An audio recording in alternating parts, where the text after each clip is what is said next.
La lettre de motivation, c'est une lettre qu'on adresse à quelqu'un, à une personne. Donc on va commencer par un cher madame et on peut même enchaîner avec le nom de la personne si on la connaît. Le CV, c'est autre chose. Le CV, c'est comme une fiche d'identité professionnelle, associative, d'expérience. C'est un résumé court. On n'écrit pas de longues phrases, il n'y a jamais de paragraphe. Voilà, c'est vraiment une fiche d'identité assez simple finalement. Moi, je pense que le CV, c'est l'une des choses les plus difficiles à faire parce qu'il faut se poser et penser à notre vie. Et j'ai demandé à un professeur, est-ce que vous pouvez m'aider? Et il a accepté. Et du coup, on s'est posés tous les deux. Il m'a dit, mais regarde, chez toi, tu parles une langue étrangère, il faut le mettre sur ton CV. T'aimes regarder des films, il faut le mettre sur ton CV. Et du coup, en fait, les 2 lignes que j'avais mises au début se sont transformées en 10 lignes. Chaque jour, on acquiert de nouvelles expériences et ça, il faut le mettre sur le CV. Il ne faut pas hésiter. Alors moi, je dirais à peu près la même chose.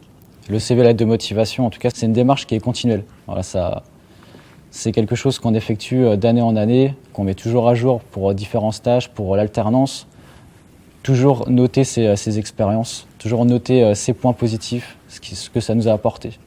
Pareil, maintenant j'ai une nouvelle approche, c'est que à chaque fois que je vais faire un truc intéressant, je vais courir devant mon PC et essayer de rajouter comment je vais le présenter. Par exemple, ce MOOC, je vais le mettre sur mon CV. Pourquoi? Parce que ça peut faire la différence lorsque devant telle entreprise, le recruteur va avoir 2 étudiants qui ont fait les mêmes stages ou les mêmes études, en tout cas surtout les mêmes études. Au-delà de nos diplômes, au-delà de notre parcours scolaire, qu'on a fait notre seconde, notre première, notre terminale, on a tous un parcours similaire. Nos centres d'intérêt, si on les met bien en valeur, on fait ressortir notre personnalité, nos caractéristiques. Pourquoi nous? Pourquoi pas quelqu'un d'autre? Et voilà, c'est ça qu'il faut mettre en valeur. Mais à l'époque, en sortant de la terminale, quand j'étais en prépa, donc aucune expérience professionnelle, mais je pouvais quand même mettre mes expériences associatives. Si on n'en a pas, il faut essayer d'en avoir assez rapidement. Du coup, moi, j'aurais aimé qu'on me prévienne avant pour que je puisse me renseigner sur le club de foot de la ville, leur donner un coup de main, organiser un peu plus de choses pour pouvoir en parler après. En terminale, j'avais envoyé un CV et une lettre de motivation.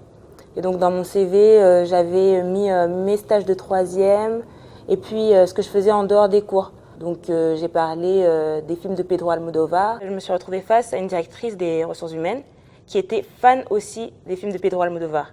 Et on a commencé à discuter de ça. Et tout de suite, il y a un rapport de confiance qui s'est installé et c'est ça qui a fait la différence. Ce qu'il faut, c'est avoir conscience, en tout cas, que nos passions peuvent être un atout quand on recherche une entreprise ou quand on recherche une école, quand on fait de l'alternance. Voilà, quand on aime le sport, il y a beaucoup d'intérêts derrière qui peuvent en ressortir. Quand on aime le football, c'est tout l'aspect d'équipe, d'échange, qui sont interprétés autrement par un recruteur et qui vont faire la différence. Et c'est intéressant ce que tu dis sur l'interprétation en fait, du recruteur. Par exemple, tu es le capitaine de ton équipe de foot. Pour le recruteur, si tu le présentes bien, ça peut être je suis en terminale, j'apprends à gérer 11 personnes, il faut gérer les émotions, c'est assez difficile, il faut savoir en parler. Du coup, il pose pas mal de questions. On ne peut pas juste mettre une passion. Non, voilà, il vaut mieux pas mentir sur son CV, dire ce qu'on est, dire ce qu'on a fait et ça marche. De toute façon, c'est le métier des recruteurs de trouver les mythos et trouver les gens qui disent la vérité.